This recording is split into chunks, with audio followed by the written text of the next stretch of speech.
Drive yesterday, Jess. You used double red as well? For whole drive? Yes, it didn't go all that well. We had to stop. Oh, The needle shifted. I hate when that happens. Yeah, they said, well, that was my first time there. Yeah, back in like 1981, my internet gave blood. Right.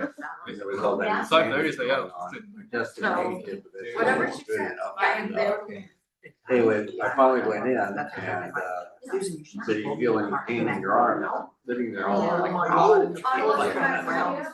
So they stopped, they got some. Thank you. All right, it healed. Yeah, okay. I was doing double red. Double red. Right.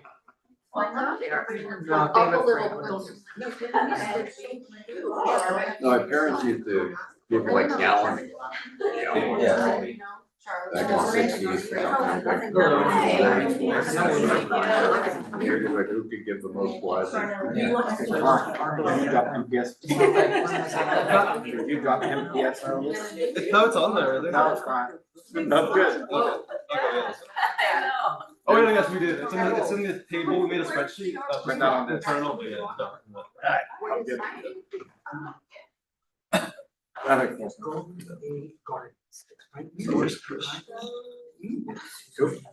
Yeah, when I went in, they go, what do you want? I look at them, you know, I don't know about blood. I go, Yeah. what do you need? It's not. It's not very It is. At the 3 o'clock. But I never It's saw like it. when I was They there, were what's up, there was like- MC? They were before the pandemic. So I'm not too sure I'll run back there. I'm gonna give Christian a call. Okay. And I've been very confident that was, you know, kind of like holding back. And I'm like, it's 20 minutes late. Okay.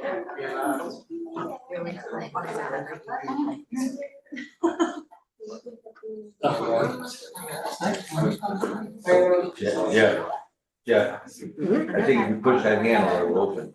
I was not familiar with this feature. That's where it said it on the left. We'll call Christian because we need to record. Oh, okay. But-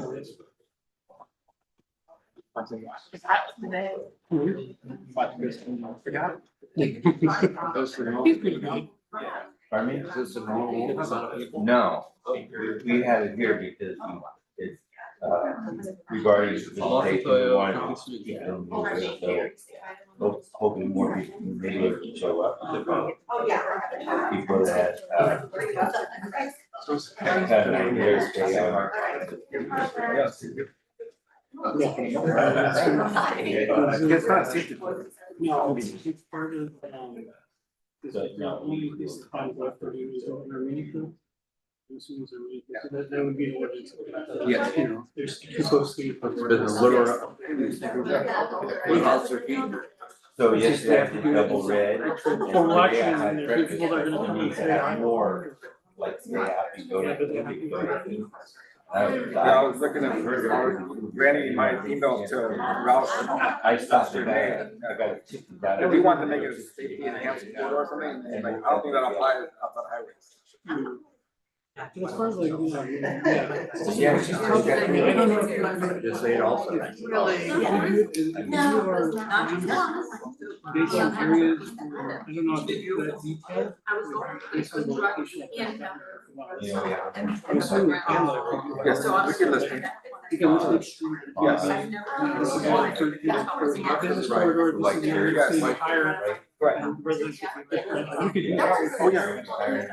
I think we have that Oh, yeah. on ED or tunnel where people will like it for Banner game with $100 on that. Yeah. I did not answer. Send him an English as well.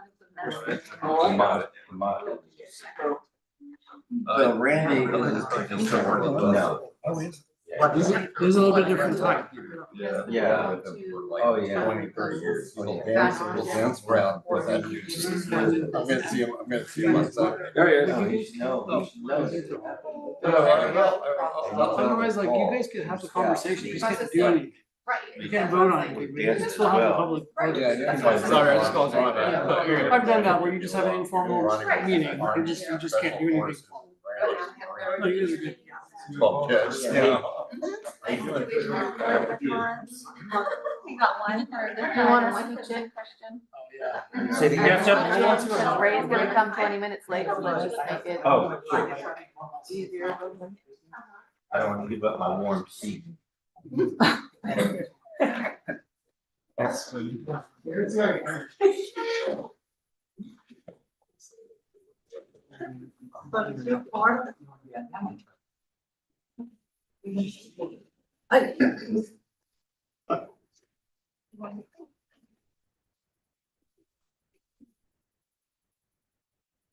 don't need a calendar.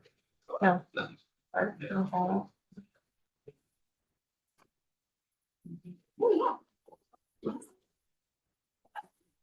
Can you hear me? All right, thank you all for coming. We're gonna get started on our complete street safety committee meeting for Thursday, February 12th, 5:30 p.m. at the Brisbane Library. I think we're gonna take a roll call, right? Your name's here. Albert Scott. Bobby Scallon here. Christian Padilla here. And then over here, we have, Raymond coming a little bit late. Can I get a motion to adopt the agenda? Motion. Make motion. Myself in the motion. All in favor? Aye. Okay, now we're gonna open it up to public comment. If you have public comment about the visitation, street safety, we'll hold that till we get to that part of the conversation. But if you have anything else you want to ask us about, now it's your chance. Okay. Well, on behalf of Albert, everyone knows Albert, had asked that, he said the LED lights within town, headlights, wanted it. I was wondering if there's anything that could be done about, like an ordinance, Like LED lights, like street lights? like, no, headlights on cars. He Oh. said, you know, he finds them blinding. He was wondering if there's any. Okay, Just wondering within town.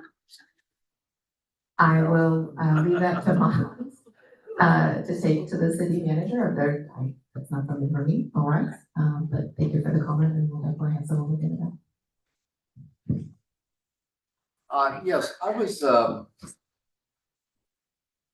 was wondering on the genesis of the police department's decision, police department's decision to only enforce cars that have been parked too long upon a request or a complaint. And this has been going on for a number of years, you know, like you have to call and say somebody's been parked there for X amount of time. And I'm just wondering, where did that come from? I mean, I just, you know, I could see maybe during the pandemic it came about. But I just don't, I guess I just really don't understand it. You know, I have cars on my block that are parked there for years. I'm not joking, years. And about every 6 months, I have a little calendar I call about this. They move it around the block and repark it there for another year. And I know parking is a real problem in Brisbane. If on my block, I have 5 cars that just don't move, they're just second, third, fourth cars. I mean, multiply that by all the streets in town, maybe we could create a little bit more parking without having to do permits and all that sort of stuff. I've been told things from the police department that, you know, they don't have the manpower, which that's conceivable. But I've also been told that they haven't been trained on how to do that. You know, which is just ridiculous. You know, giving a parking ticket, you know. So I don't know, or maybe an independent person could get $5 for every ticket they give out, or I don't know what the answer is, but having neighbors have to call on other neighbors just doesn't feel really good to me. You know, I'm not trying to create problems for somebody with, you know, whatever are sentimental reason they have it, it's broken or they can't fix it. I understand. But you can't just leave it on the street for months and months and months. I mean, the car below me, I just called, it's been sitting there for 9 months right in front of the school. I mean, just, I don't know how an officer could drive by something for months and not realize there's grass growing under the tires and cobwebs on the car. That's what I want to say. Thank you. I appreciate your comments, and I hear you. I do recommend that we, as a small community, we talk to our neighbors. If we know whose car they are, we'll ask them if they can move it. I think that's a good Well, that first step. doesn't go over very well at all. For some people, maybe, but if you can create a rapport with your neighbor, it's not a bad thing. And if not, then call the police and have them, make the required ticket if they can. We also do have Commander Garcia here today, so I will let him talk as well, since he represents the police department. Thank you for the question. So to run a non-complaint driven parking program, we need a parking program. Just like you see in San Francisco, you have dedicated parking personnel that go around in Gophers and they mark. So what's gonna happen is you mark the car, you come back around again in 3 days, after the 72 hours, that's what the law allows, and at the time you give the ticket. You can imagine there's a revolving door. They get the mark, they move it even 500 feet, and that negates that citation. So you can see how in a community of 4 square mile community with 4,000 people and all these cars, that is a full-time 24/7 job. And we're 16 total sworn along with call for service. There's absolutely no way we have the van. So we would have to establish a parking program. And that would look like San Francisco, where you would be getting tickets and markets every day. That would be a solution. Can I ask a question? Yes. So what about, I would say, assume the same officers patrol on a somewhat regular basis, but they drive by a car that obviously has been sitting there, do they have the power to stop and write it?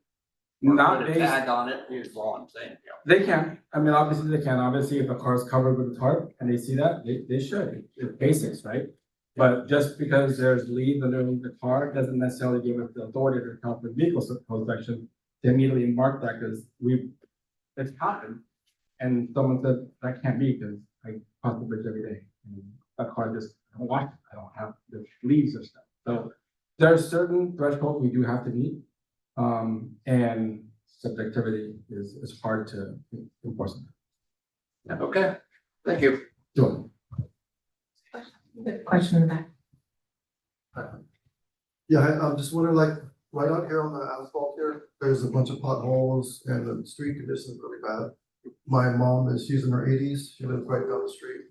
And she walks to Midtown and back, and she tries to use the sidewalk, but that's not great condition because it's high and low. But she was promised a couple of years ago that this asphalt was gonna get fixed, and it hasn't been done yet. So we're just wondering when you guys planning to fix at least this street here? Yeah, because you're talking about Monterey. Yeah, right here, right? Yeah, it's coming within the next month. I'll let Tomas talk to that. Thank you. Yes, so you're correct. It's actually the lowest rated street in Brisbane. There's a rating system out of 0 to 100, and that's at a 30. And we're currently under contract with a consultant in the design phase to design the paving project. And the design phase should be completed April of this year, and construction likely this summer. So, but yeah, this has been on our radar for a while. It is the lowest rated street. So check back at the end of the summer.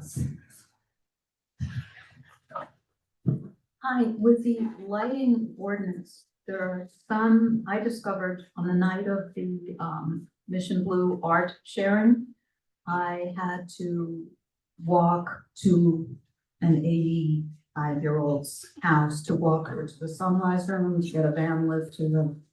Anyway, I discovered that the corner of Mariposa and San Bruno is completely flat. So much so that I was concerned about crossing from one side to the next, and I was just wondering if you can have reflective beads put in the crosswalk so that when cars whip, the crosswalk is right at the corner. When cars whip around that corner, they could at least have that as an indicator if someone's in the crosswalk. And I appreciate your question on that. Part of what Mons and North are going to present tonight will be various different kinds of pedestrian safety. And actually, we just had our meeting on Tuesday about our work plan for next year I guess this year, 2026. And it is streetlights and crosswalks and how to make them safer. So that's we're on it. Does anyone else have questions before we do anything? No? All right. Anybody online with questions?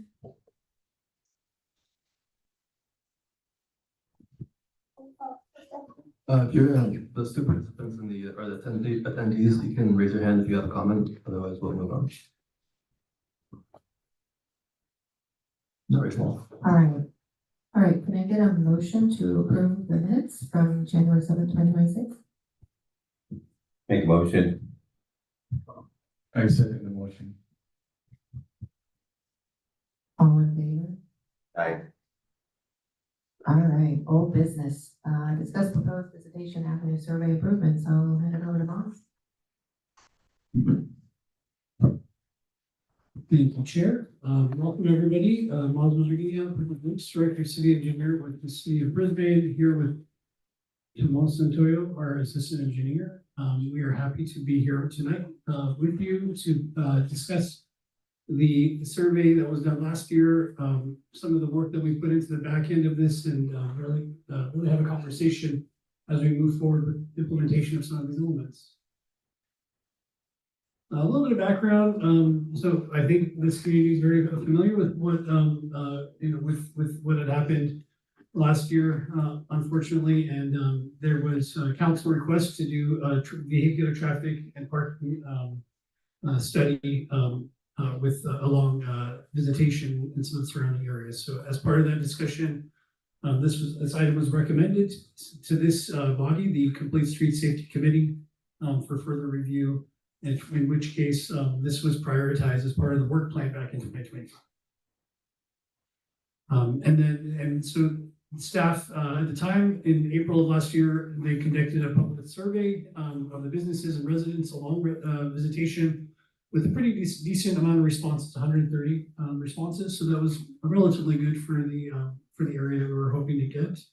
And there was a lot of themes that were presented as part of that survey that we identified, and that was concerns with double parking, speeding, failure to stop at stop signs, illegal U-turns, and a general lack of parking overall. And so that turned into staff took then identified four main areas, four main categories of concern with respect to those items found out of that survey. And we kind of put them into different buckets. You got the pedestrian safety, you've got traffic flow, you've got the enforcement component, and then the parking component. And so that's just a repeat. So again, we organize into these different sections. So I wanted to talk, we'll jump into some of the things that we looked at as far as items to implement, a little bit of the work that we did on the back end. Pedestrian safety. One of the things that came out and was discussed with the Complete Street Safety Committee was the concept of raised crosswalks. So what's a raised crosswalk is essentially it's slightly higher elevation than you would have on the street itself. So right now, when you get from the ramp to the street, it's at the street grade. So with a raised crosswalk, think of it as a couple inches, not quite a speed hump, but something a little bit lower profile. But again, it elevates a little bit, provides a little bit more visibility. And so that was one of the concepts that we identified. And some of the areas that we looked at as far as implementation along visitation, we're looking at Mariposa Street and Mendocino Street intersections. Again, that slight increase provides a little bit more visibility, coupled with some of the other things. Overall, the cost of an improvement of this is a little bit, we have a range. It's about 15 to 20,000 per crosswalk. There are considerations. So when I say crosswalk, we're talking about, there's a range because you've got different widths of streets, roadway sections in certain areas. So there could be a little bit different cost there, as well as there, when you raise the elevation of streets, you want to make sure you're not creating situations where water is ponding, especially in front of your ADA ramps. And so there could be some underground utility work associated with that. But additionally, there's striping improvements as part of it. So unfortunately, all said and done, when you have asphalt work and striping, it does end up increasing the cost. So that's where that estimate comes to. Just to provide a little highlight on the timing, again, for tonight, the assumption is that once we get formal approval and budget agenda from our city council to move forward with some of these elements, that's what the timeline is. So if we had approval, I would be guessing about 3 to 4 months to implement something like this at a couple of intersections. There's a lot of data out there. None of these are new concepts. There's a lot of data out there right now currently as far as how beneficial some of these improvements are. So we try to capture some of that just to share with the community. Federal Highway Administration, they did find that it does reduce pedestrian crashes frequency by about 45%. So it was a highly rated element as far as pedestrian safety. Continuing on that same theme of the pedestrian safety, curb extensions. We have a number of intersections already in town that have the curb extension. So, generally speaking, the geometry of the intersection, you have a pretty tight curve where a lot of folks will step into the crosswalks. More recently, and this is when I say recently, I mean over the last 10, 15 years, a lot of jurisdictions and cities and counties have incorporated these bulb out extensions. And for those that are unaware of what that does, is it's a physical vertical curve that extends out a little bit further into the intersection. And what that does is it provides, by the time the pedestrian enters the actual crosswalk where the vehicular traffic is moving, they're a little bit further in. They're a little, so think like if there's a car parked, you're walking across a crosswalk. As you're entering that crosswalk, you're still on the curb, you're still in the sidewalk area, but you're 2 or 3 feet closer to the intersection than you would be if you stepped off right before that, if that curb extension was not there. And so this is a little bit more pricey because there's concrete work involved, and most likely there would be situations where you have to do underground utility improvements. So that's why for this, if we're looking at an intersection, this type of implementation, you would want to take care of the 4 corners or 3 corners, the number of corners, depending on if it's a 4-legged or 3-legged intersection. So you want to implement that as one intersection as a whole. That's where the cost is about $60,000 we estimated. Again, these are high-level rough estimates.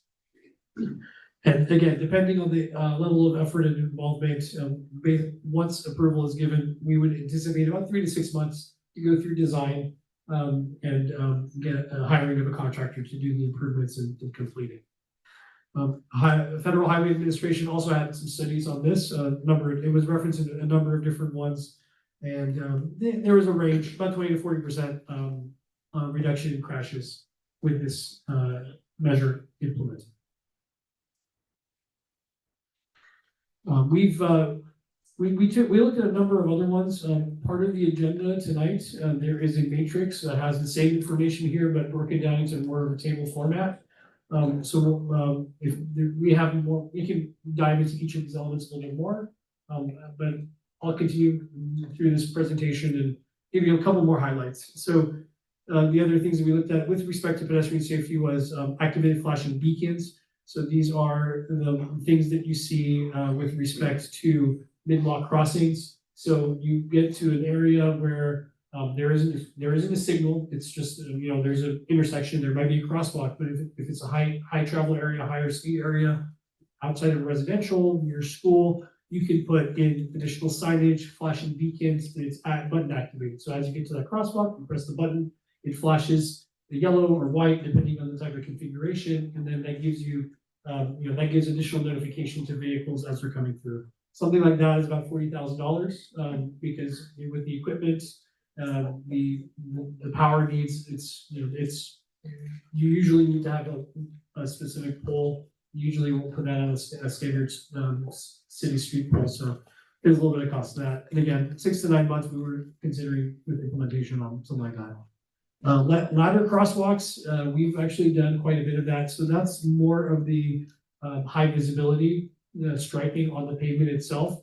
Both the pictures here, that's what's showing the ladder crosswalk, so essentially it's, you have these, instead of having the longitudinal basic crosswalk lines that you think of in a parking lot or something like that, you have these high visibility stripes that go the opposite direction with the flow of traffic. So as you can see, from a vehicle's perspective, it's a lot higher visibility. It's much more prominent than if you had just a very thin line, 4 inch typically, going across the street on both sides. And something like that, it's much, lower cost. It's about $2,000 per location, about 2 to 3 months, and that's really because we have to get the contractor. We don't have the in-house equipment to do this work, so it would be about 2 to 3 months to schedule something to come and do that. And I would like to highlight that Tomas, our engineering team, did address a few of these crosswalks. You probably will have seen them throughout town over the last couple of years, where we have implemented more ladder crosswalks as we do pavement projects and improve our streets. The pedestrian hybrid beacon, that's something that's a little bit different. So that's the one with the master arm on the bottom of the screen. So very similar to the pedestrian activated flashing beacon, but this is something that's used for larger thoroughfares. So if you're considering different roadways that are higher traffic, higher speeds, then you're going into something that's a little bit more robust.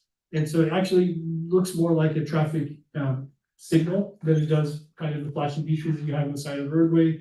It usually has a component with an arm that goes across to really be very clearly visible to vehicles as they're approaching the intersection.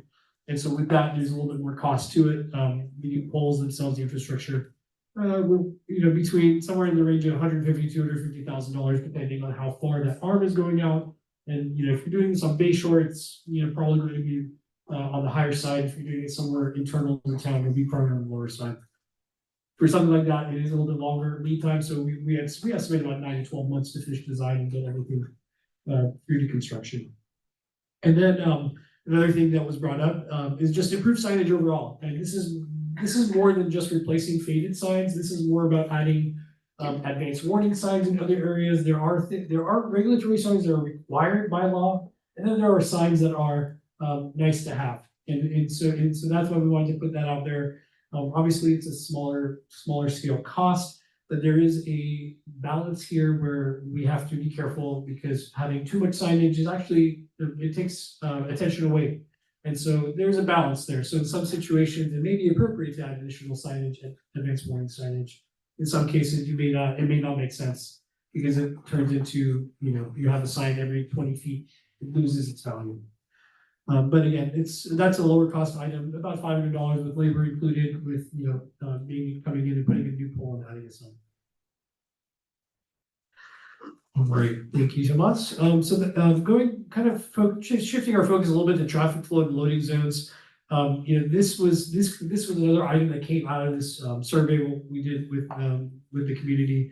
And so why are we having these issues with parking and double parking, right? So there's been a lot of comments with respect to delivery drivers not having space to park because it's all taken up. And in that scenario, they end up double parking, jumping out of their vehicle, whether it's a delivery, service to the establishment, or it's, a service like DoorDash, grabbing food and leaving. A lot of times you get that unfortunate situation of double parking, and it's not something that's really, they go in and out, and it's pretty relatively quick. So it's not like you can call, police and have them come and support you on something like that. So we looked at the option of, something that came up with the businesses and others was having designated locations specific to for some of these delivery drivers.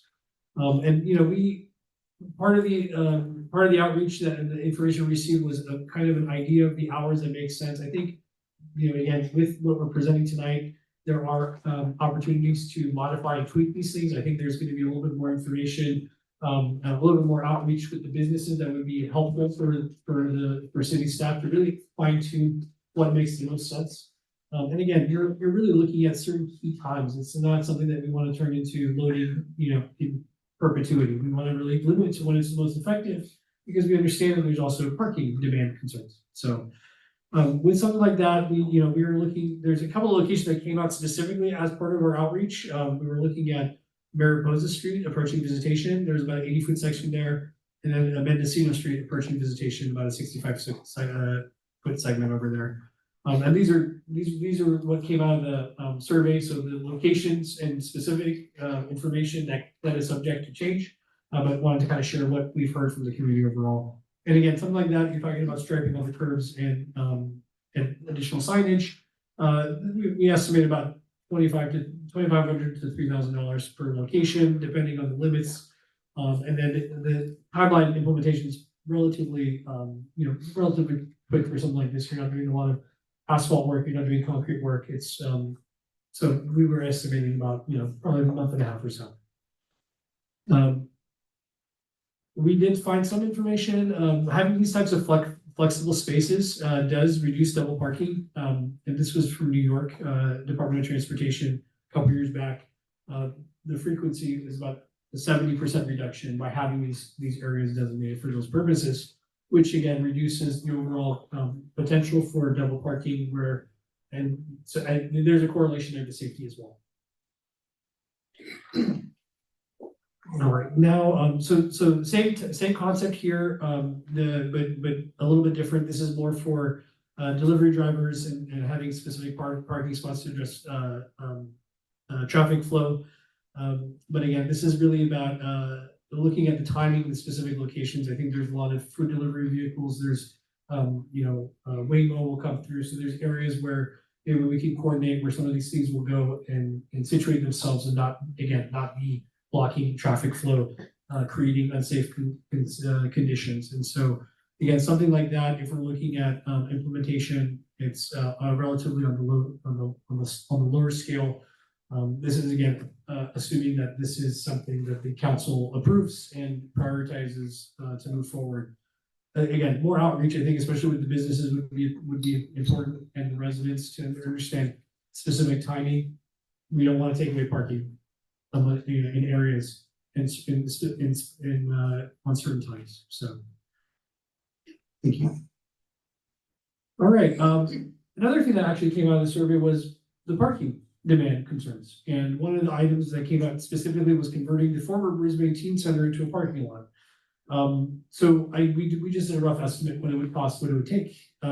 We were based on the square footage. It was about $25,000. What that would take, what that would do would be to you basically do a slight resurfacing, a little bit of cleanup, markings of the stalls themselves, ensuring that we have some signage to direct traffic to those locations. And so I'm trying to remember, we came up with about 18 spaces. But it was about 12 spaces that we would be able to fit comfortably in that existing parking lot. And the timeline for implementation upon approval, again, it's not a lot of construction work. So we were looking at about 3 to 4 months. There's the caveat we do have here is that there's been other discussions about other uses for this area. So it's going to be subject to conversation with our city council before we really can finalize this particular scope.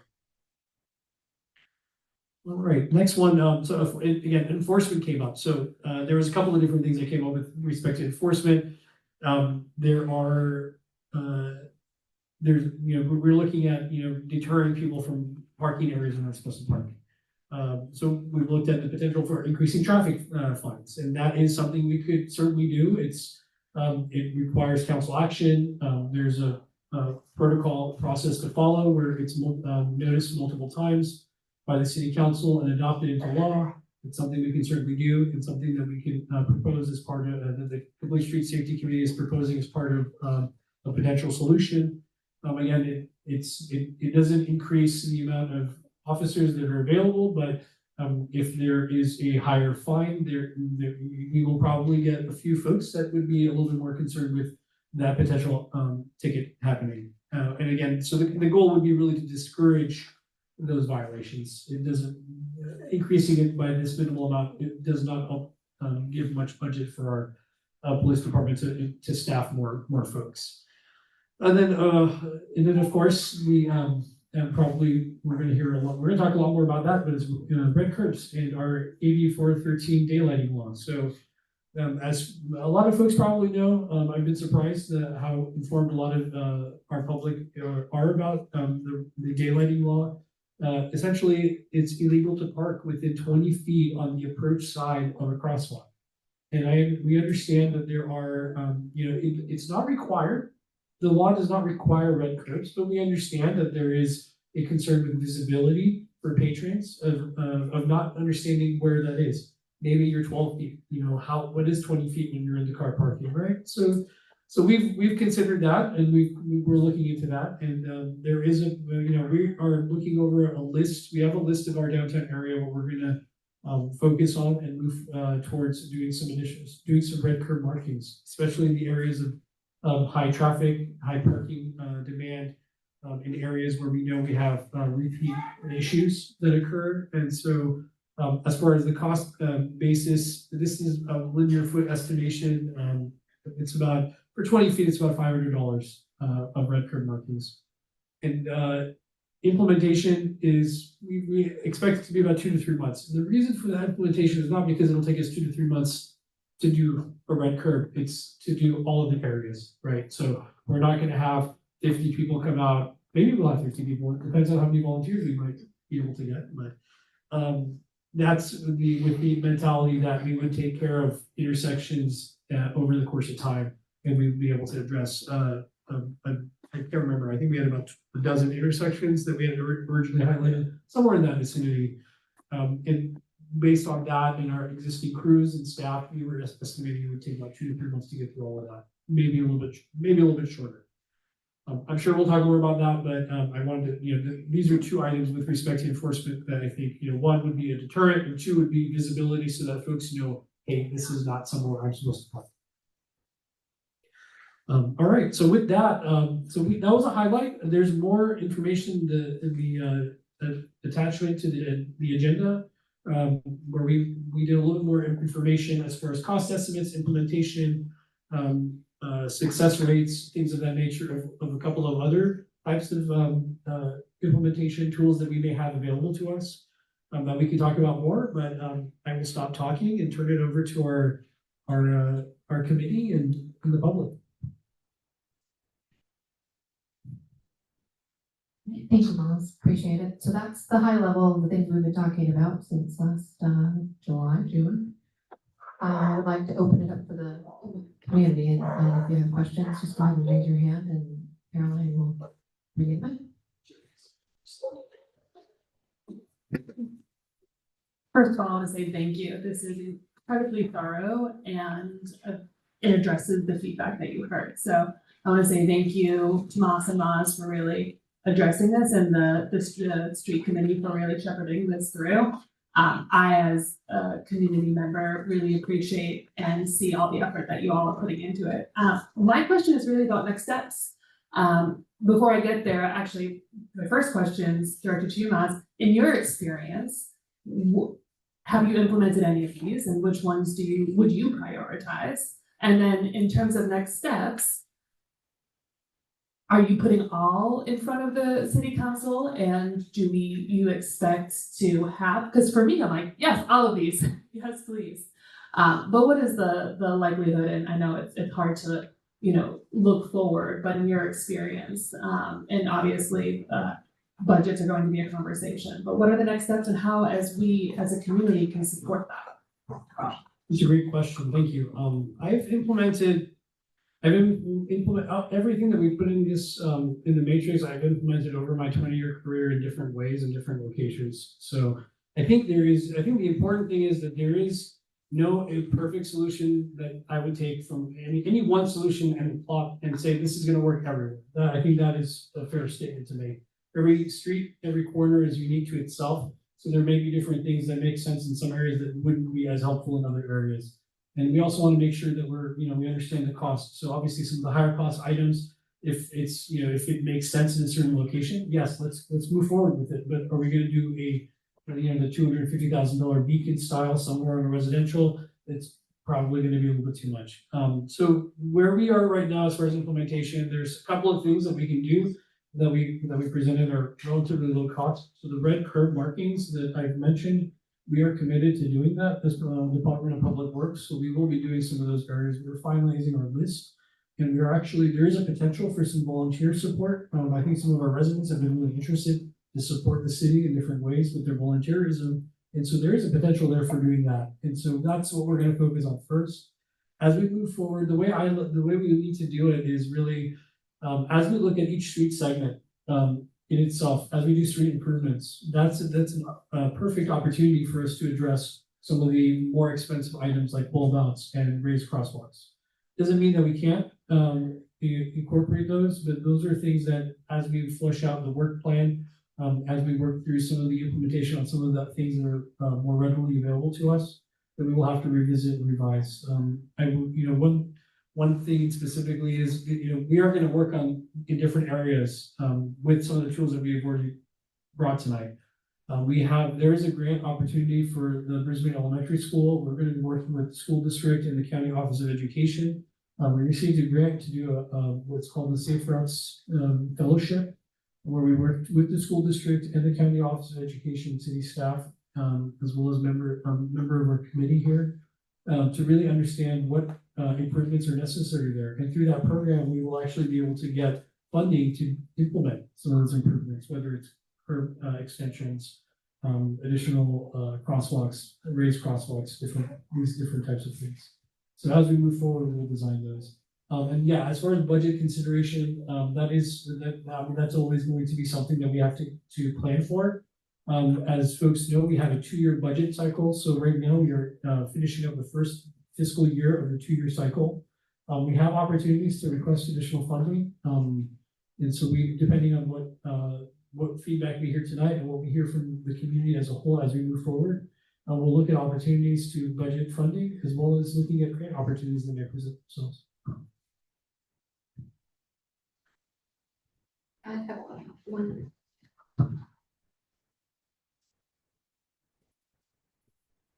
I don't have a question. This is just sharing an incident that I experienced in town for what it's worth.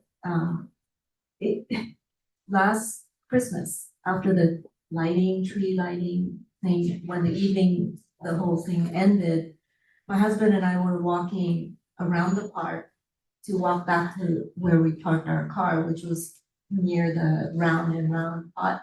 And so anyway, this is not about visitation, so I'm not sure if it's worth bringing up. It was obviously on the old county road.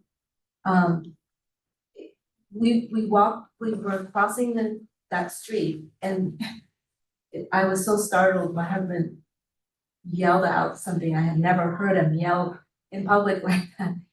I think he said something like, "Hey, stop," because he felt the car was going at a really high velocity.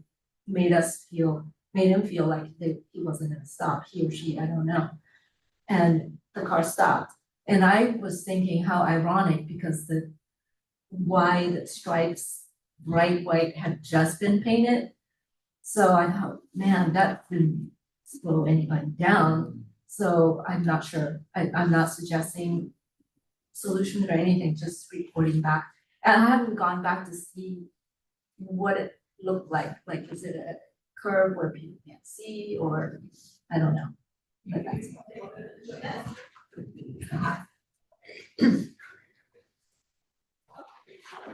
Hi, I also want to say thank you for that presentation. That was really nice to see all the feedback being heard and trying to improve things.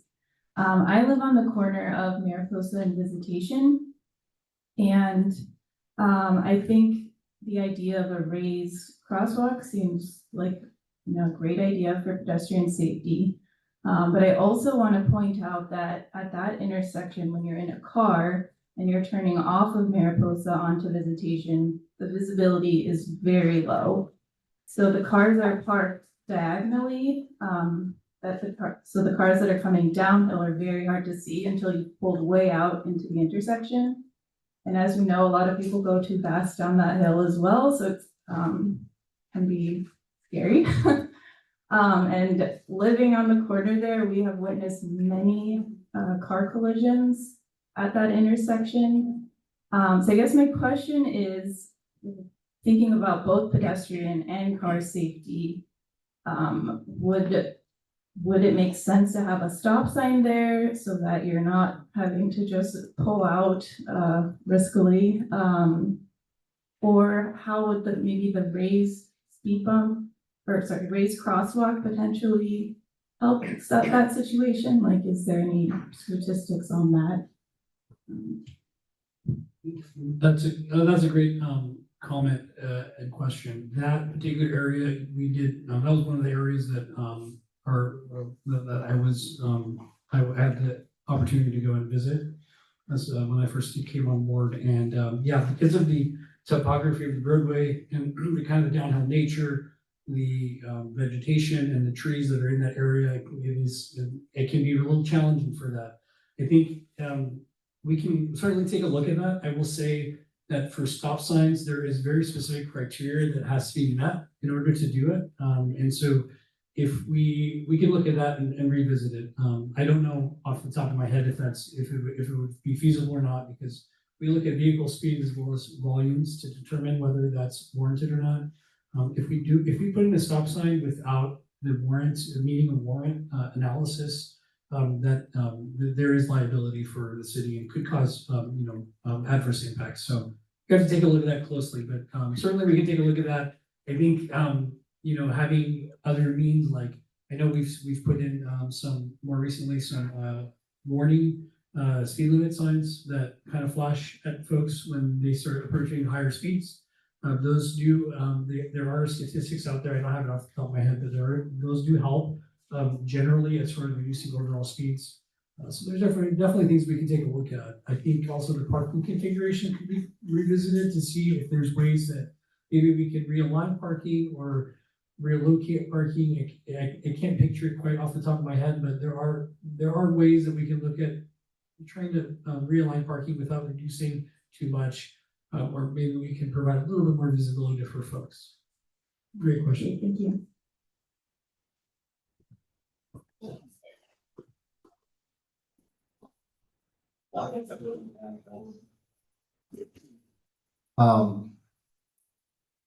With the availability of parking on visitation, very unpopular idea, I'm sure, but parking meters. Because it does create turnover. I know when I go to Burlingame, I'm very happy they have parking meters, so I can find a place to park. And maybe it could be just a restricted. I know people live on that street and they park, but when I go down there, there's very little turnover with the cars. And what do we have? 30, 40 spaces. So it doesn't have to be $12 a minute or anything like that, but just some reason for someone to just go to work and leave their car there all day. That's it. And that's certainly a consideration that could be revisited. There are things that come from that, some revenue generation potentially that could help with certain things like enforcement. But yes, that is a massive change with respect to the community. It's a big transition. So I think that's a conversation that we would have to have in order for them. I think it would support the businesses better. Yeah.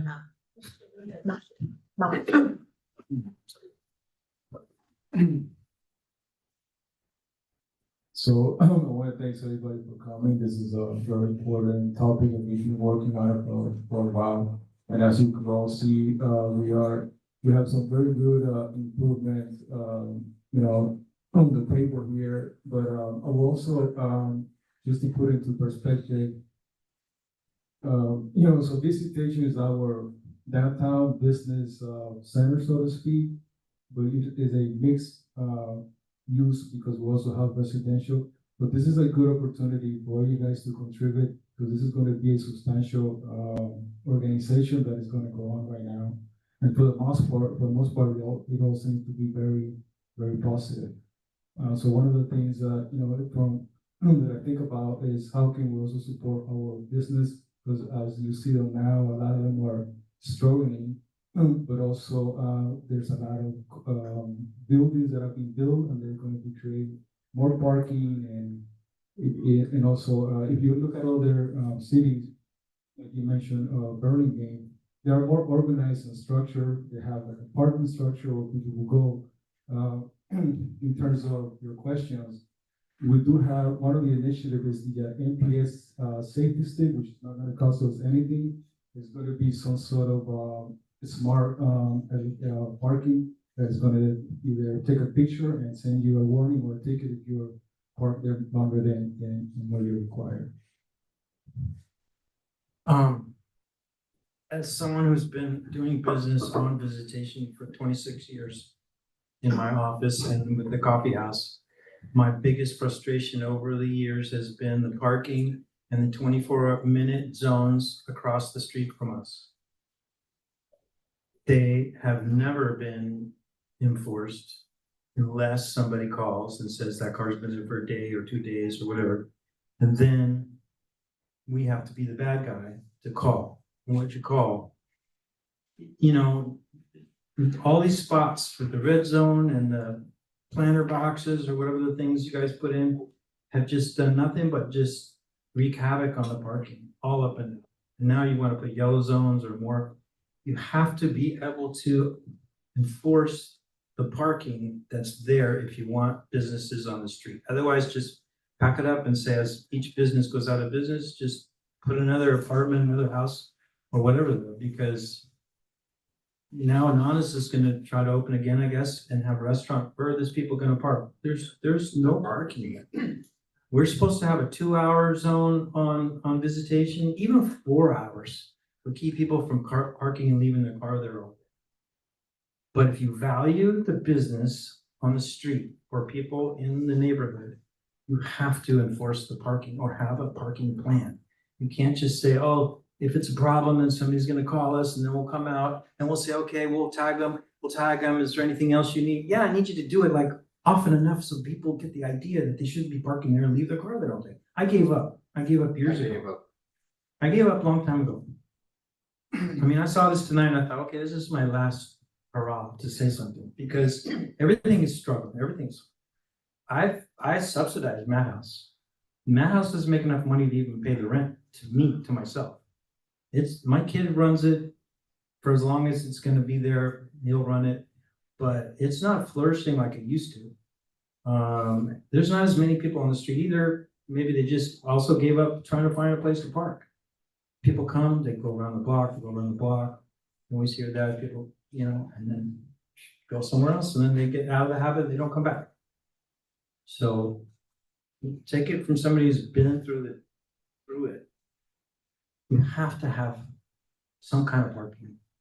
2 hours, 24 minutes, whatever, and then people have to feel like you actually care about it and that you enforce it. Otherwise, it's nonsense.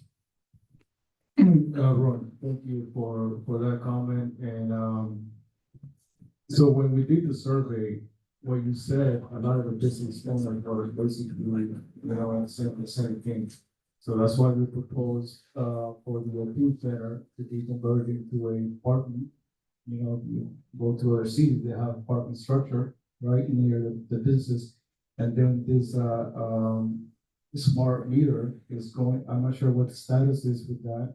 But that's supposed to be some sort of smart meter that is going to be taking picture and ticketing people that are parking longer than that they need. But I also, would like Commander Garcia to talk in terms of enforcement. And, because enforcement is a real deal and a lot of the time I hear we don't have money for another officer, but there's a need for it, right? Oh, yeah. Commander Garcia, do you want? Yes, I think it was last year, we had a municipal parking services come and do a presentation. Their product can be installed on the street to where if it was a 24-minute zone, it would take a picture of the car once it's parked. And the 25th minute, it would issue a citation. And that is an absolute force multiplier for us. There are some legal requirements that we still have to get past. Because as you know, right now in San Francisco, if you get a ticket, the parking person literally puts it on your windshield and they see it, they put it on that. There are some legal obstacles we will need to get through with our legal attorneys and along with the California Vehicle Code to be able to say, you know, we cannot issue the ticket at this time, and then it'll be mailed to you later on. So that is definitely on the table. Their company is willing, and we just have to work with them legal aspects with our city attorney. But yes, it's definitely, it's free parking until you violate the parking, and we don't need to be there to do that. I mean, it'll issue the tickets. But that is definitely on the table as I am personally. Are you gonna ask about something he said, because otherwise I have Yeah, someone I else am. on. Well, you know that 55% of Brisbane are seniors, and I don't think 24 minutes would give seniors enough time to get out of their cars to get where they're going. Fair enough. Yeah, and that's fair, and obviously that would be a consideration the council will take place, and as long as the committee. It used to be an hour and then they picked it back to 24 minutes for some reason. I think it was an hour. They don't enforce either. And that's all customized. Yeah, We would take that into consideration. exactly. All right, we have a couple people online that have some questions.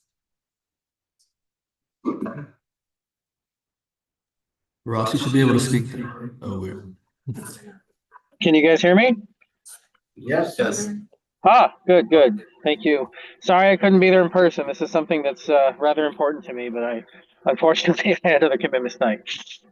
I wanted to dovetail sort of into what Ron was saying about the kind of reactive versus proactive enforcement.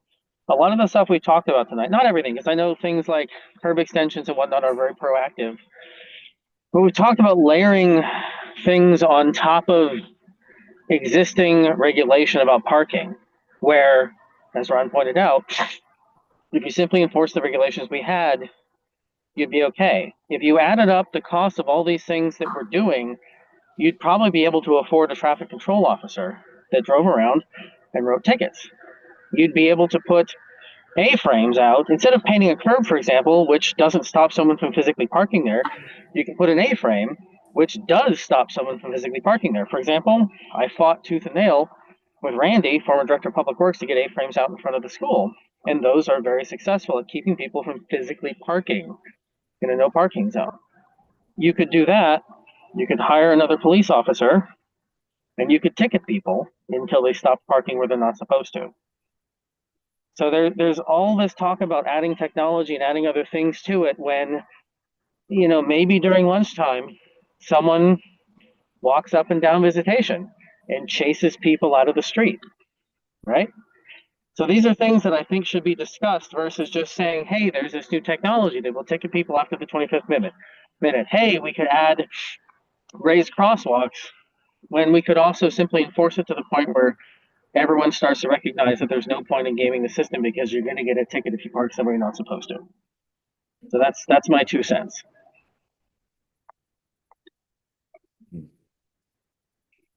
Thank you, Ross, for your comments. Diana, I'm gonna allow you to speak now on the Zoom. Hello, council members and city staff. Thank you so much for doing this meeting. There's a couple things that I have to bring up that I don't see on the work plan or potential work plan. I had completed the survey about Visitation Avenue, and there's a couple things that I don't see. One of the things that to me is terrifying is people just do U-turns without even looking. They're going up Visitation or down Visitation, mostly up, and they just do these U-turns and they don't really stop at the corners like you're supposed to. It's a little terrifying if you're trying to drive up Visitation. I think that there's a couple intersections that have no U-turn signs. It seems to me like U-turns should be totally prohibited on Visitation Avenue. And I think those signs would be pretty simple to put up. I mean, I don't know the cost per sign, but there should not be any U-turns allowed on Visitation. It's treacherous. The other thing that I added to my survey is at the end of Visitation, when you're coming down the hill, the 5-way stop. I live on San Bruno Avenue, San Bruno Speedway, I'll call it. And there, when you get to that 5-way intersection, people mostly coming down Visitation really don't stop and pay attention to who's at the San Bruno side. And I realize the visibility is poor. I know they did a little build out for pedestrians maybe a year ago, but it seems to me like bigger stop signs at that 5-way intersection and something that says instead of all way, 5-way to make people aware of that. I've seen so many people like almost get hit coming through that intersection. The other thing that I put in my survey, which we talk about parking spaces on Visitation, there is the green Volkswagen in front of the pizza place that's been there. I think it's moved. Personally, I've seen it move twice in 5 years. I went to I don't know, the coffee with the city manager, and he said, well, apparently someone who works there goes there early. I can almost promise you that that Volkswagen does not move very often. So it's taking up a spot on Visitation that really shouldn't be there. And also, I just want to thank Ross for bringing up the red curb and different things. And I know that one thing that is on here is the red curbs. And Brisbane sometime last year launched a volunteer initiative, and we're talking about painting red curbs. There's a lot of volunteers that could paint red curbs. They need a little supervision from Public Works, and a little bit of paint. It doesn't take a lot of um, like like technical ability to paint red curbs. Thank you. Thank you, David. Jessica?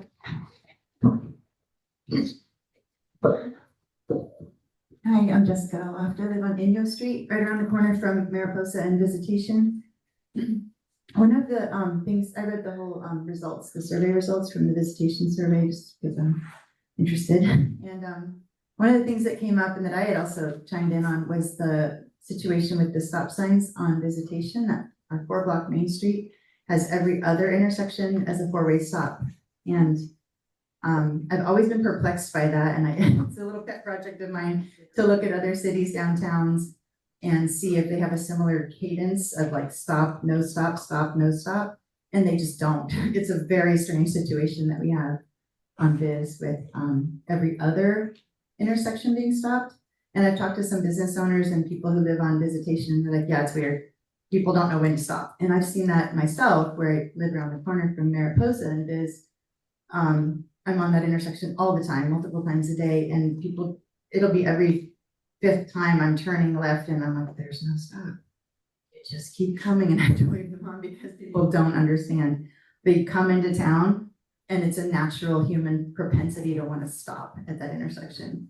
And so I'm patient because I understand that it's confusing, but I don't understand, Moz, and I heard what you said about the speed and the liability and the stuff. And I've had this conversation many times with the previous public works director. We never got to any kind of understanding, but it's a downhill slope. So you already have this momentum, and then you have every other intersection being a 4-way stop. And it just seems like completely illogical to me. So I put it on my survey, and I saw it in a couple other places, that just that simple step, it would cost what, $500 a sign. So that's $1,000 for one intersection, $1,000 for another. To make it a nice, even, steady rhythm of just you stop, you stop, you stop, you stop, instead of this kind of confusing cadence that confuses drivers, pedestrians. Kayla mentioned about turning left from Mariposa onto Viz. It's treacherous. I try to avoid it. So I would really like to dig into that a little bit more. It seems like a cost-efficient, well understood. Everybody knows what a stop sign means. It's not complicated. It's not expensive. Easy to implement, and it would make it much safer for school kids walking to the community center and the library to have just every intersection with a 4-way stop. So I'm kind of surprised to not see that there, because the curb bump outs are awesome and the raised crosswalks. I love all that. This just seems like such a simple thing to do that would just enhance safety for everybody. That's it. Thank you, Jessica. Mark, can anything you want to add to that? Sure. Yeah, thanks for that comment. What we can do is do the warrant analysis and confirm that. And so if it meets the warrants, we can absolutely, the implementation side is not expensive or challenging. We just have to do the engineering study, confirm it, and then we can determine if we can move forward or not. Okay, would that be something that could go on the list? Yeah, absolutely. Complete streets list, like your lovely presentation, it could be under signage, it could say investigate four-way stops on this. Certainly, we can have that part of our work plan. Emily, I remember we discussed that as well, right, in the past, right? I just wanted to be known that the committee did actually see that, go through the survey results, and that was a topic that was discussed, so just know that, and I think it's probably with the former Public Works Director, and I remember the rationale, because I remember thinking the same thing. I think the rationale from him at the time was that if there are too many stop signs too close together, then people tend to ignore all of them and get through all of them. That's a concern. But I agree, it warrants revisiting that, doing another study. But I think that's why it didn't show up on the list, because that's the former director just.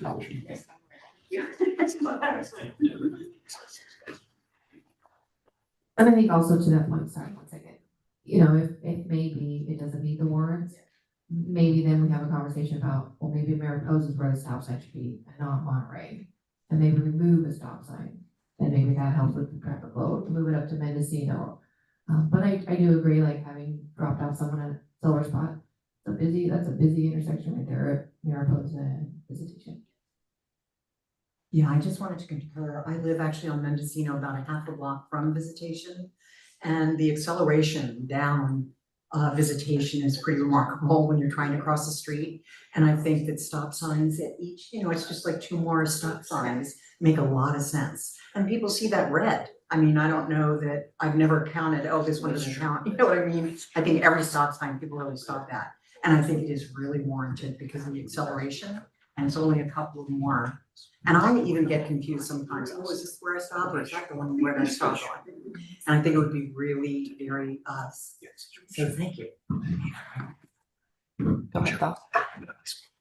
You mentioned about moving the Monterey Street stop sign.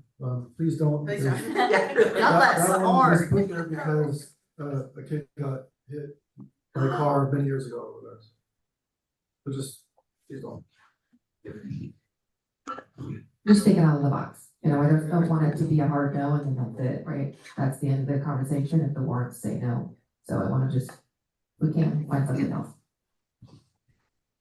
So, that's interesting. We did talk about the stop signs at the different intersections that didn't have stop signs, but that could also eliminate the need to make the traffic calming raised crosswalks and the cost for the improvements on Visitation by putting in the stop signs. How about both? Yeah. And Yeah. I love the race crosswalks. I'm just saying that the raised crosswalks were intended for intersections that didn't have stop signs. I believe, right? Or not. It could be either way. Oh. Yeah, I mean, we could do this and this and this, right? And so that's part of the reason why we put together a list. We have no idea what the city council is gonna approve, but we're gonna put it all on their plate and say, you decide. This is what we think we should be doing, right? Thank you for doing this. Yeah. If I may, those stop signs could also eliminate some serious near misses of people backing up, because it's really difficult to see people's backup lights, or a good percentage of backup lights, especially during certain times of the day. And you don't notice people backing out of the parking spots. And so slower speeds between the streets could make it safer for that type of incident. All right, someone else online? Oh, Ross is going back to us. Oh, it's me again. No, I just wanted to have my 2 cents for the stop signs. As much as I hate stop signs or excessive stop signs, you got to do something to slow people down, both down Visitation and San Bruno Avenue. It tends to turn into a freeway. And you're right, turning into, crossing opposing traffic or crossing traffic to turn into Visitation is dangerous. And as a pedestrian, even more so. I'm always a fan of things that force drivers to slow down, speed bumps, raised crosswalks, you have to slow down or you're gonna, cause damage or things are gonna get exciting, right? So you don't necessarily need all of them, but something to slow traffic to a reasonable amount. And honestly, down that street, 15 to 20 miles an hour is really all you should be doing because you just can't see people darting out or people backing up otherwise. So I know that's been a hot topic in the past, and I know people have, because that's one of the only arteries. I live up in Kings, so you come down Visitation when you leave town, and you're always, spending 10 minutes snaking your way down the hill, but it just is what it is. I'm always getting cranky because I've got someone riding my ass because I'm not going fast enough, or I'm a pedestrian and I'm walking across, and someone's zipping down and has to slam on their brakes. So we got to do something to slow people down. They're not doing it consciously. It's a downhill run. They're impatient after having to snake through the rest of town to get downhill and get out of town.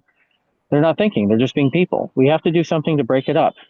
Traffic islands, a lot of, like San Francisco, for example, has a lot of these little tiny roundabouts. It's barely a roundabout, but it forces you to dodge something, which causes you to slow down. That might be something we want to consider too. You can put a pretty plant in the middle of it and make it look nice, but it forces you to slow down. We have to do something that forces people to slow down. I have one of my neighbors was the one who was killed in front of the grocery store by someone speeding. Now he was drunk, so it was different, right? But still, we've had a pedestrian death in town because someone was going too fast in a car and lost control on Visitation. Whatever we do, we got to slow people down. Thank you, Ross. Go ahead. Yeah, Visitation can be like the wild, wild west, really. I mean, every time I cross it, I'm concerned. I really am. And I know that there are a lot of people who are a lot frailer than I am that are like downright scared of it. Once, when the flags were new, I held up 2 flags and I was crossing and a car whooshed by and waved to me. And so it's just not, and then you had the photo of the corner in front of the chiropractor's office that is on the block of the library. So that's a street that's really used, a lot. That's a corner.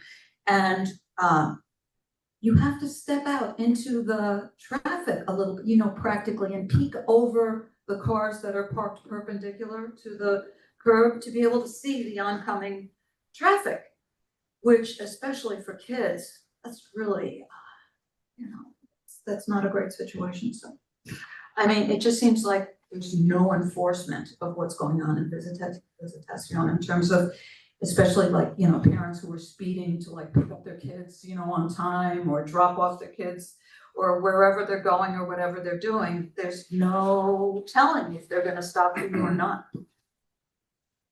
Thank you. Sarah? Just a question of clarification. When you propose these to the city council, will you just focus on Visitation or will you also be focusing on the other main artery, San Bruno? Because I think we've heard from multiple people here that the issues that we're seeing are on both, them being the 2 main arteries. No, that's a great question. So I think, we've obviously, yes, the survey is really focused on Visitation and some of the elements that are beyond safety. Probably, yes, I mean, like loading zones, if we're really talking about stuff like that, it's probably, we're really focused there. A lot of these are traffic calming elements, pedestrian safety elements. We haven't even really gone into bicycle safety, but all those components, whatever we decide that works for this community, we could absolutely utilize that as we build out other areas, as we focus on other sections. So although right now the effort has been really focused on Visitation, it doesn't mean that it's only going to be here. Are we, again, it's a question for budget and timing. So we would have to really consider how we build out our budgeting for future years with respect to traffic calming improvements. And I think that's where we have to really focus on. Yes, I would say whatever we do right now, it was really focused as far as the feedback on Visitation. It doesn't mean that it's only going to be for Visitation.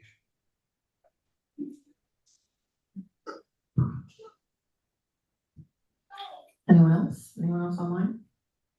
Yep. Sorry, one on the. Where is the old teen center? That is next to Ace Harbor when you come up, the San Bruno, there's a clothing shoe drop off in there. Oh, yeah. Isn't that privately owned? Joel Diaz, doesn't No, he owns the lot next door, I believe. No, that's owned by the city. But the one that's the teen center is owned by the city. It's kind of still got the foundation bits So of it's on the. San Bruno. Yeah. Okay, great. Go ahead, Ross. Oh, yeah. I was just, had a question for the committee itself. Like, you guys have the power to make recommendations to, well, I guess anyone does, but you're tasked with making recommendations to the city council. I mean, could the recommendation be, hey, we should hire another police officer? Like, is that a valid recommendation you could make to the city council? We should free up funding for a traffic control officer. Because we used to have a community service officer. So is that something that you guys would be willing to consider recommending?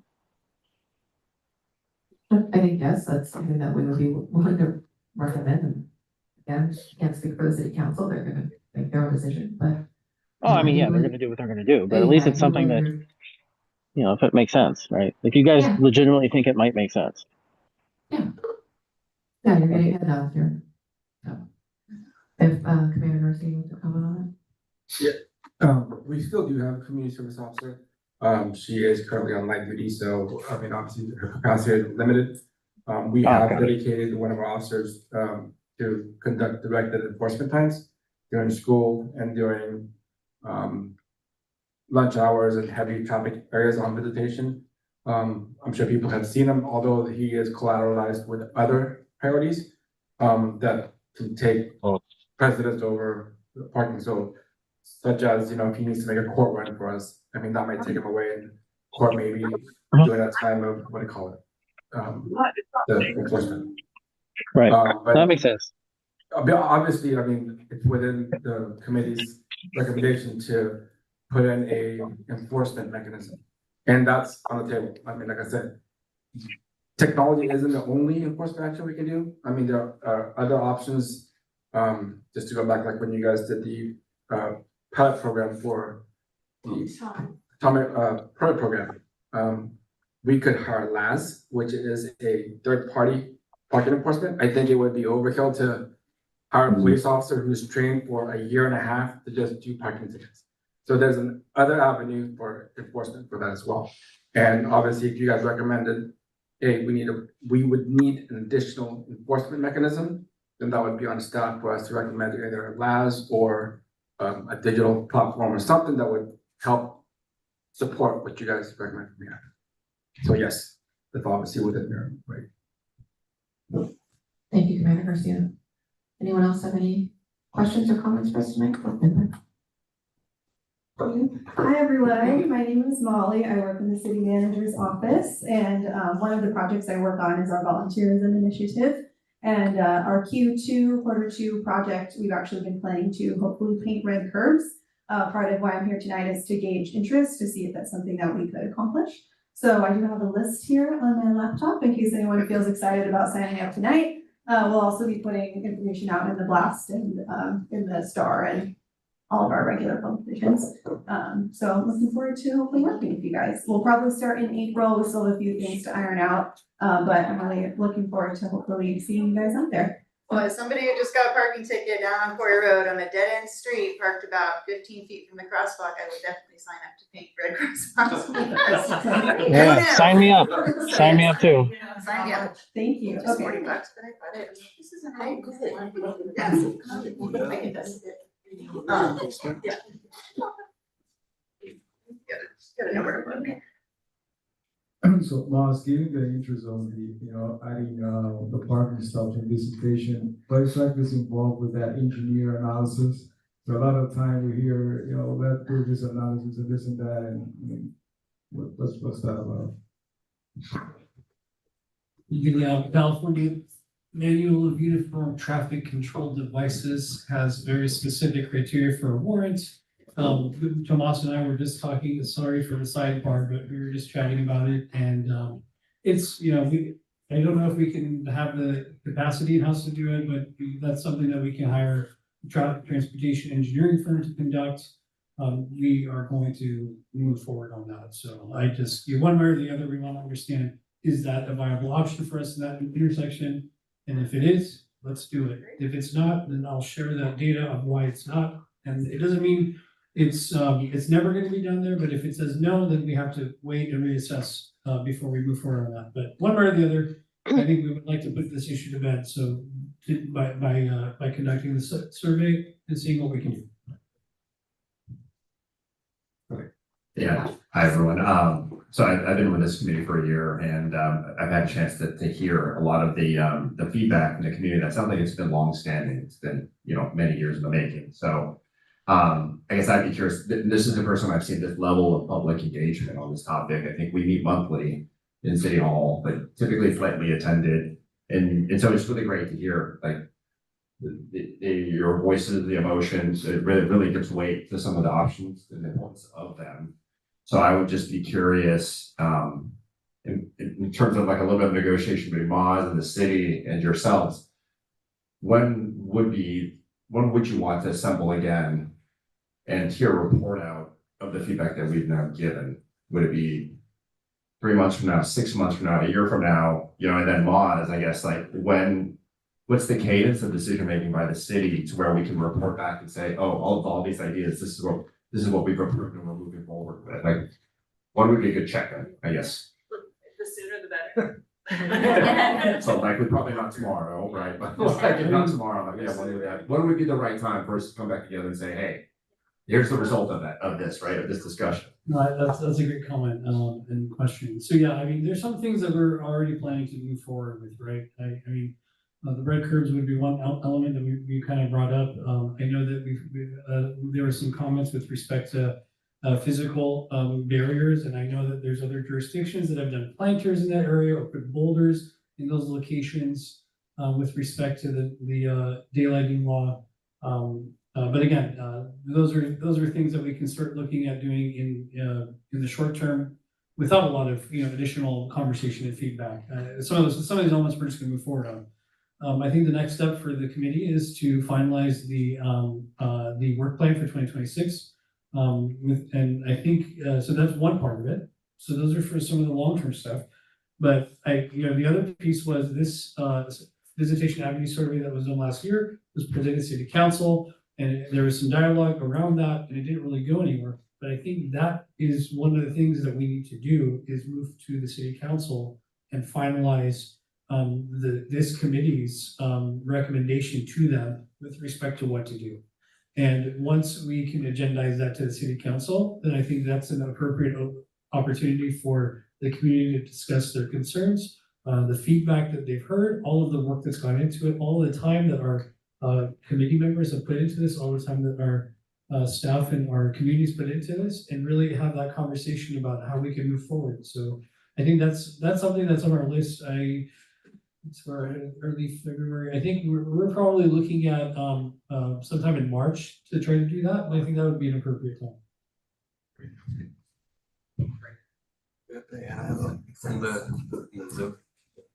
Just to give you guys a kind of timeline of where we've been at as a committee, this was tasked to us by the City Council in April of last year.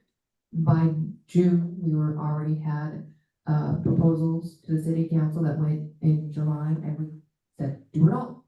Do the enforcement, double the parking ticket, create the loading zones, because we talked to the owner of the market. He said, yeah, put those striping there during my loading, have my trucks there, it'd be great. Put in the TNC delivery, put in the 2-hour parking. We just said, do it all. And I wasn't present at the City Council meeting, but they had questions for the staff and kicked it back. And so then we had a change of guard. Randy retired, Karen retired, and now we have wonderful Moz. It's just the way the cards fell. And so we're back here. We wanted more community involvement, more feedback from you all. And in March, they will get all of these again. So, and then we have someone on there. Yeah, with Diane. Diane online. So, yeah, when do you think would be, what's the appetite? Right after the. March. Yeah, so it'll go to the City Council in March. There will be a staff report with all of these things, and there's probably the sheet that Moz and Tomas put together for us with our input on all the different pieces, and then what they do in March, when they agendize it, we'll all be watching. And then participate too, right? And you all have to participate, please go, yes. So perhaps that's the next forum would be at that city, in the March city. Yeah. Just like a little tiny point, which is this outreach, I'm sorry, I don't mean to talk first online, but I mean, I'm super involved in this town. It's not a big town, there's not a ton going on, and I can't even keep up with the planning commission and city council and the complete streets committees and agendas. I mean, super high priority for me, and I still have a hard time keeping up. So that's why this broke through the noise, because you had that beautiful flyer, which probably done by Noah. Yes, and it just breaks through the noise to reach out to the community and say, hey, come down to the library. We're just gonna have a chat. We're gonna show you what we've been talking about. So really appreciate this format and setting. And I don't want to miss important stuff like when it goes to city council. So just whenever you can do stuff like this to kind of like push through the noise and like those boring white agendas that are you have to dig through the website to find or whatever. It's just really nice to have that kind of like obvious outreach in a format that's a little more accessible for busy people. So thank you. Definitely, thank you for your comment and hear you. Maybe we could have Caroline revise Noah's flyer for the March date when it is set, and I can send that back out, so it's pretty again. Yeah, make it pretty. I was wondering why there's no one attending the monthly, so I was like, is this not an It's important not pretty, topic? it's not pretty. It looks pretty. Yeah, it's not. All right, Diana, don't worry.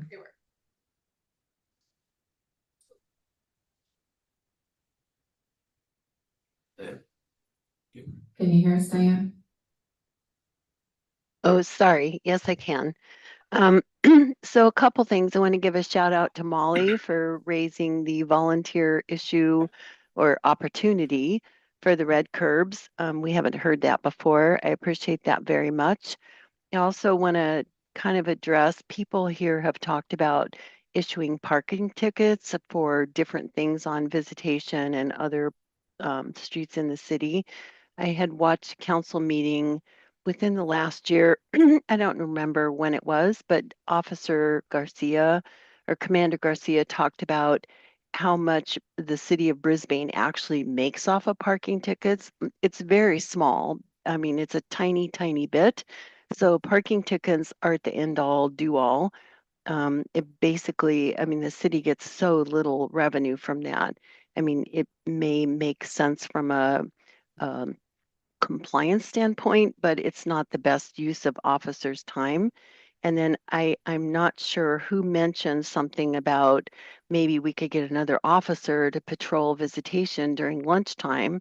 And I will again raise the issue of volunteer opportunities in Brisbane, where the city council decided, okay, let's do, that was one of their initiatives from the year before. It's like, we could have citizens walking Visitation Avenue, unless it's extremely dangerous, which it could be, but I'm imagining it's not, to say, hey, you're double parked, or hey, you've been here for a long time. So maybe we don't need the cost of a whole officer. Thank you.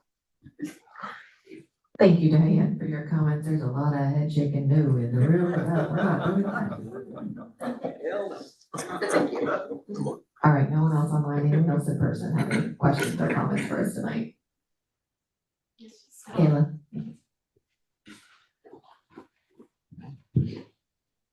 Following up on the timeline discussion, this, I don't know what it's called, but the evaluation of the Mariposa Visitation intersection for stop signs, like, do we know how long that would take?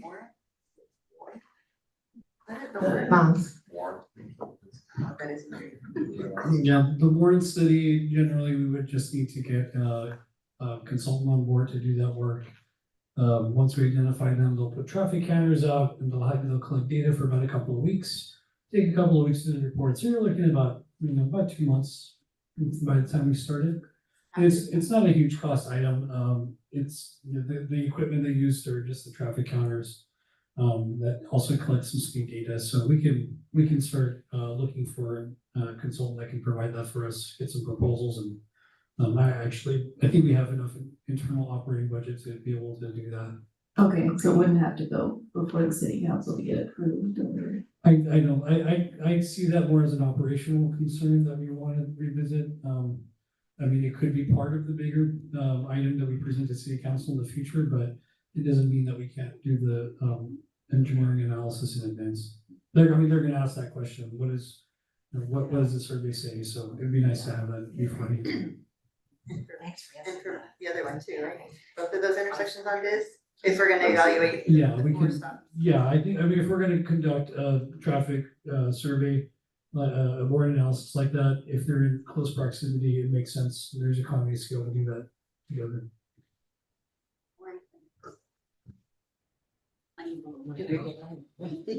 All right, thank you. Anything else from the committee? No? Okay. All right, we're gonna move on. New business, the 2026 SMC School Travel Fellowship Information and Next Steps. That's the grant we got, right?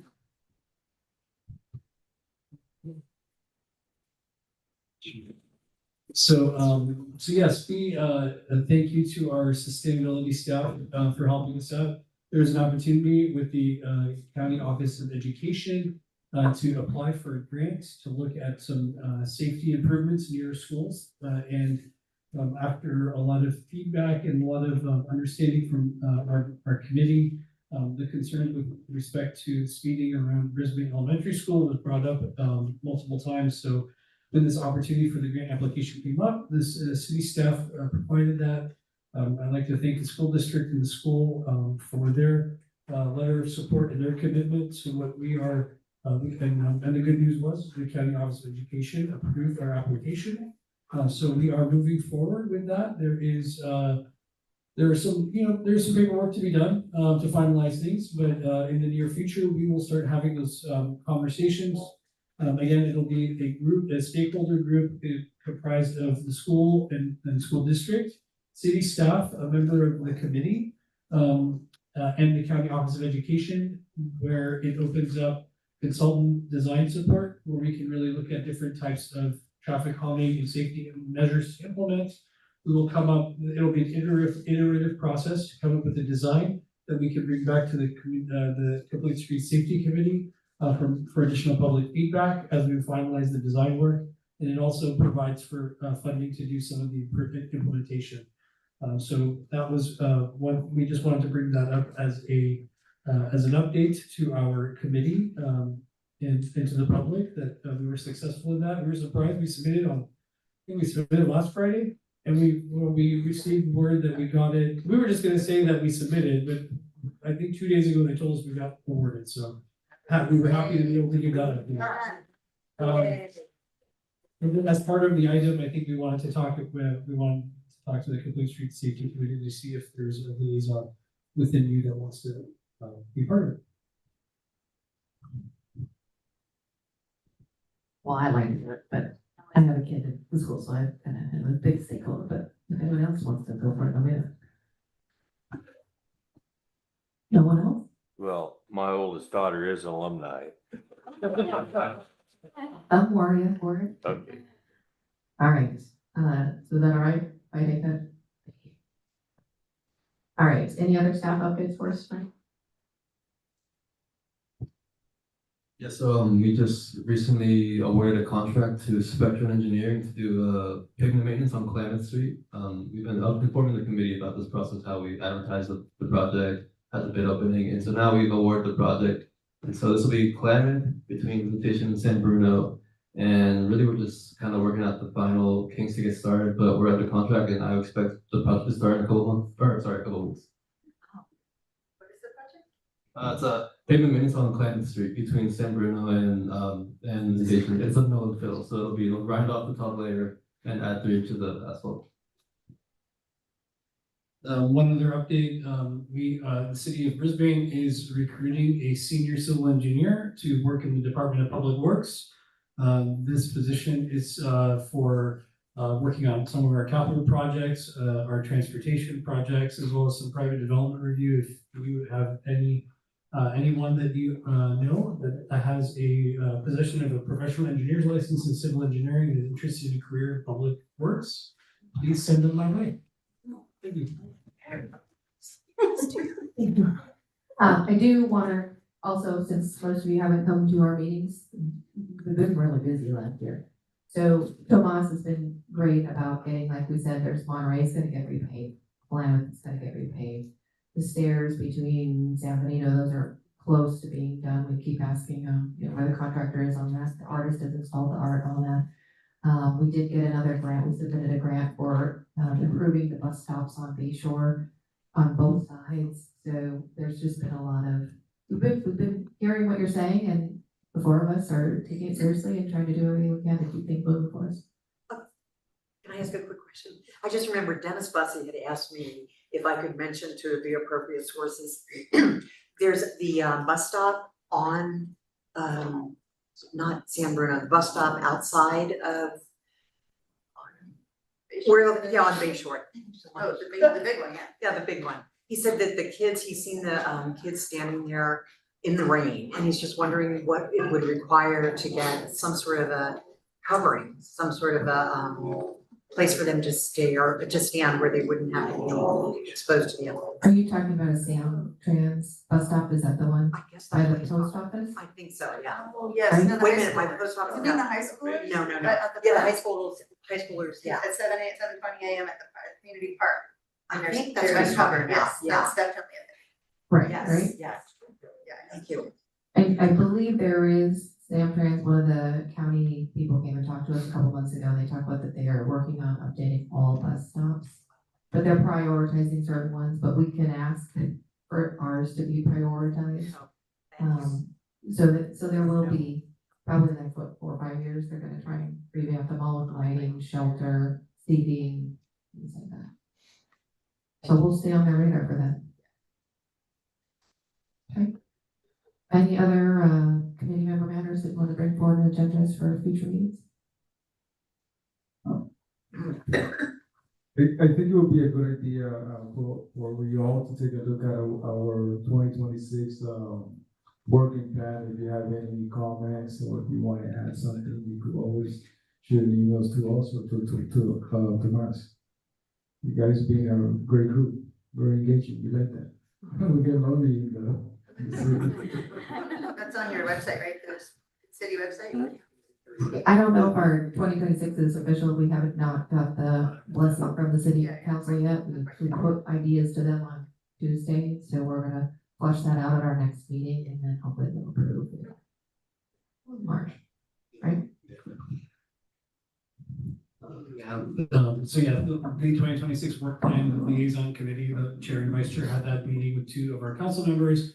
And that will be on the agenda for the March Complete Street Safety Committee. So if you want to see that final draft, where the committee as a whole will look at it, it's a great opportunity. You could provide comments to us in advance for consideration, and then that would be turned around and presented to the city council probably in late March, potentially with the visitation avenue. Yeah, and I will tell you the liaisons that were very ambitious and we said, we're gonna do it. March 4th. Back in the city hall. Can't promise burritos and chips and salsa. All right, as Ray said, next meeting is March 4th, 2026. And if there's something else, I'm gonna adjourn our meeting tonight. Thank you all for coming.